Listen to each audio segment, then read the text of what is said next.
Salut tout le monde, on est sur la chaîne Scantombé. Là aujourd'hui on est sur une C4 C4 1.6 HDI 110 chevaux. Elle est 2008. Dessus en fait je voulais faire une clé. Du coup la dernière vidéo je vous ai fait sur la dernière vidéo je vous avais fait avec le calculateur démonté, j'ai fait lecture du code PIN. Aujourd'hui on est sur une valise Delphi. C'est avec elle que je vais faire l'anti-démarrage après la centralisation. La clé voilà, elle est taillée. Moi j'ai acheté une étiquette comme ça tranquille, comme ça c'est Citroën, ça fait beau. J'ai pris celle des 3 boutons. Je sais que les coffres on peut en fait, si l'option il n'est pas activée, on peut le faire avec Diabox, on peut l'activer. Bon ça c'est plus tard. Là pour aujourd'hui j'ai pas ce matériel là. Plus tard je vais m'en acheter. Du coup plus j'ai des likes, plus j'ai des vues en fait, plus je peux m'avancer en fait sur mes vidéos et ça va me motiver à travailler plus. Donc les codes PIN, j'ai sur l'autre vidéo, vous pouvez voir comment j'ai fait. Maintenant, on est sur C4.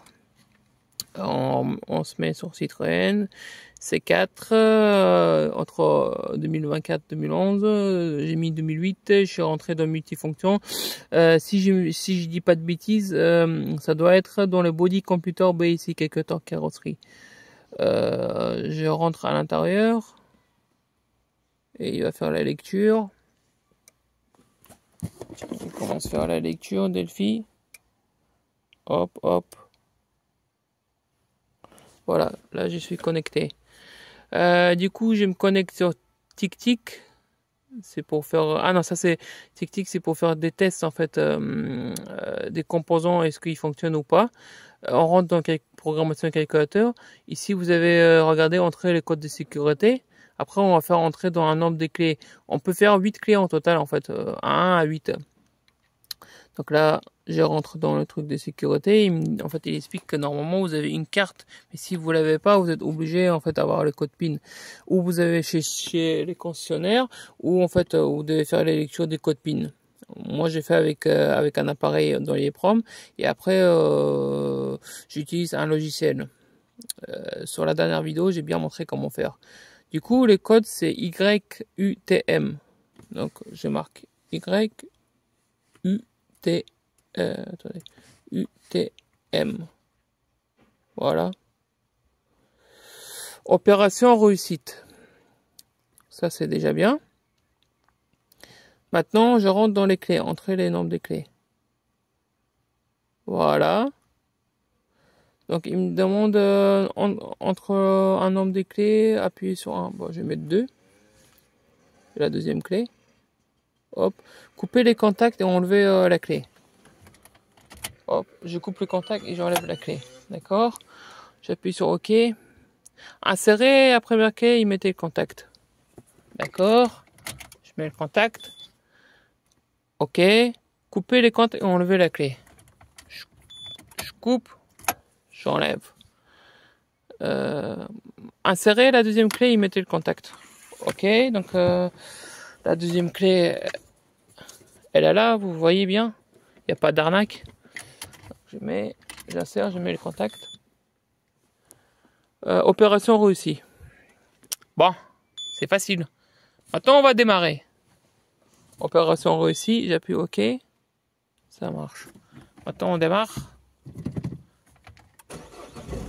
Voilà. Donc on a fait une copie de clé. Maintenant, on va faire la centralisation. Donc vous voyez, surtout les gars, c'est bien avoir une clé avec des boutons. Vous savez pourquoi? Parce qu'on peut casser la serrure. Moi, sur cette voiture, qu'est-ce que j'ai fait? J'ai à un moment donné, à chaque fois mettre la clé et tourner. À un moment donné, ça abîme et ça peut aussi se casser à l'intérieur, les mécanismes. Ça arrive. Donc maintenant, attendez, il est où la clé? La deuxième clé, elle est là. Donc voilà, en final, nous avons une clé comme ça et une clé comme ça. Ça c'est celle qu'on peut faire une copie et elle n'a pas de bouton, mais il y a bien sûr une pousse à l'intérieur. Et ça c'est notre clé, la nouvelle clé. Voilà. Maintenant, on va faire la centralisation. La centralisation, normalement, tu appuies sur les boutons. Je sais que ceux-là, normalement, ils ne fonctionnent pas. Tu appuies sur les 2 boutons en même temps, ou même sur les 3. Tu mets les contacts, tu mets, tu tiens. Attendez. J'ai déjà entendu un clic-clic. Attendez. Hop, je tiens les 3 boutons. Et même 2 ou un par un. Hop, je coupe. Je mets les contacts. Attends, je vais démarrer la voiture. Je vais laisser un peu tourner.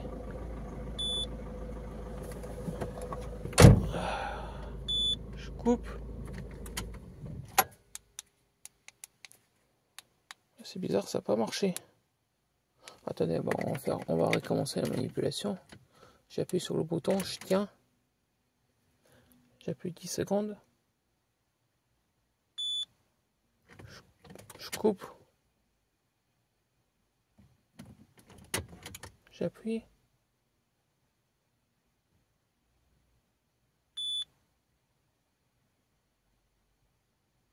C'est bizarre, ça n'a pas fonctionné. Est-ce que la pile, elle est bien...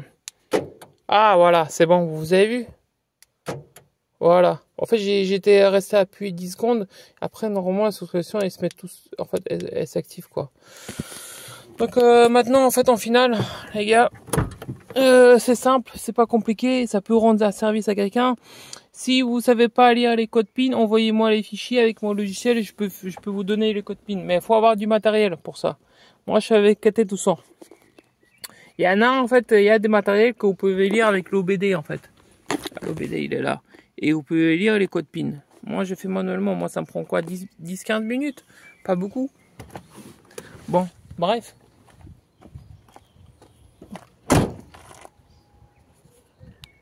Hop. C'est dommage qu'en fait, les rétroviseurs, cette option-là, elle fonctionne pas. Elle se ferme pas tout seul. Bon, c'est dommage, mais bon, c'est mieux que rien. Et là, j'ai ouvert. Je ferme. Moi, j'ai cassé la serrure, hein, les gars. Vous avez vu? J'ai baisé la serrure. Bon, pardon pour le langage. Non, je peux même pas rentrer la clé. C'est vraiment... J'ai abîmé. C'est bon, c'est foutu, ça. Je sais pas si je peux la réparer. Bah, je vais la réparer. Donc, là, c'est bon. Hop. Fermeture. Ouverture. Fermeture. Parfait. Donc, abonnez-vous sur ma chaîne. La C4, maintenant, au moins, les capots, ils s'ouvrent. Je veux dire, la voiture, elle est prête. Et pour, en fait, pour les calculateurs... Attendez. Ah bah non, j'ai fermé les capots. Pour les calculateurs, c'est très simple. C'est comme j'avais fait sur la 316. Sur tous les PSA, ils sont tous pareils. Voilà. Donc les gars, abonnez-vous sur ma chaîne. Et à bientôt.